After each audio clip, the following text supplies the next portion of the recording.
നടി ആക്രമിക്കപ്പെട്ട കേസിൽ കോടതിയിൽ മൊഴി മാറ്റി പറഞ്ഞ നടി ഭാമയുടെ നടപടിയെ ഹൃദയവേദനയോടെ ഓർമ്മിപ്പിച്ച് സംവിധായകൻ ബൈജു കൊട്ടാരക്കര. പ്രോസിക്യൂഷൻ സാക്ഷിയായിരുന്ന ഭാമയുടെ കൂറുമാറ്റം സഹപ്രവർത്തകയോടുള്ള കൊടും ചതിയായിപ്പോയെന്നും ഇപ്പോൾ അവർ അനുഭവിക്കുന്ന കരിയറിലെ തിരിച്ചടി ആ തെറ്റിനുള്ള കാവ്യനീതിയാണെന്നും അദ്ദേഹം പറഞ്ഞു. ഒരു ഓൺലൈൻ ചാനലിന് നൽകിയ അഭിമുഖത്തിലാണ് അദ്ദേഹം ഈ വിഷയം വീണ്ടും ശക്തമായി ഉന്നയിച്ചത്. കേസിൽ വിധി വരാനിരിക്കുന്ന സാഹചര്യത്തിൽ അദ്ദേഹത്തിന്റെ വാക്കുകൾ സോഷ്യൽ മീഡിയയിൽ വലിയ ചർച്ചയായിരിക്കുകയാണ്. അതിജീവിതയ്ക്ക് നീതി ഉറപ്പാക്കാൻ സഹായിക്കേണ്ടിയിരുന്നവർ തന്നെ മൊഴി മാറ്റി പറയുന്നത് വലിയ നീതികേടാണെന്ന് ബൈജു കൊട്ടാരക്കര പറഞ്ഞു. സഹപ്രവർത്തകയോട് കാട്ടിയ ഈ അനീതിയിൽ താരസംഘടനയായ അമ്മ മൗനം പാലിച്ചതിലുള്ള വേദനയും അദ്ദേഹം പങ്കുവച്ചു. സമൂഹത്തിൽ മാതൃകയാവേണ്ട നടിമാർ കേസ് അട്ടിമറിക്കാൻ കൂട്ടുനിന്നത് ഞെട്ടിക്കുന്നതാണെന്നും ഇത് നീതിനിർവഹണത്തെ തടസ്സപ്പെടുത്തുന്ന കാര്യമാണെന്നും അദ്ദേഹം ചൂണ്ടിക്കാട്ടി. സിനിമയിലെ ഭൂരിഭാഗം പേരും അതിജീവിതയ്ക്കൊപ്പം നിൽക്കുന്നില്ലെന്ന തിരിച്ചറിവിലുള്ള നിരാശയും അദ്ദേഹത്തിന്റെ വാക്കുകളിൽ പ്രകടമായിരുന്നു. ഈ വിഷയത്തിൽ ഭാമയോ മറ്റു നടിമാരോ ഇതുവരെ പരസ്യമായി പ്രതികരിച്ചിട്ടില്ല.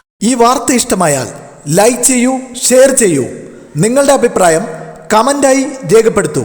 സബ്സ്ക്രൈബ് ചെയ്യൂ ബബിൾകം മീഡിയ.